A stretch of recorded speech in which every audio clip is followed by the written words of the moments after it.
Good day. Positive for today. Alam niyo po, minsan talaga dadating sa point ng buhay natin that we are in the middle of doing something. Tapos biglang mawawala ang ating passion, dedication, motivation. Normal yan. Pero sana huwag mong sukuan.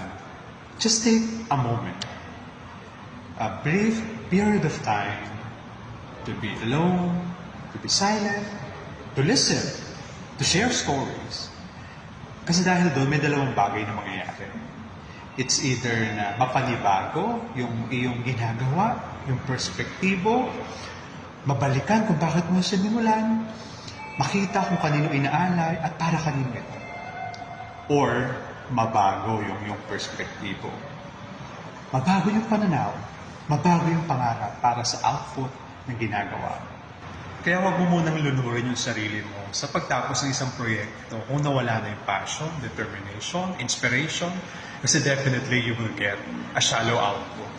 Pause ka muna, magnilay, manahimik, makipagkwentuhan, ibalik ang dating sigla para mas magkaroon ka ng meaningful output na mas mapapakinabangan mo at ang mga taong nakapaligid sa iyo. Love, love.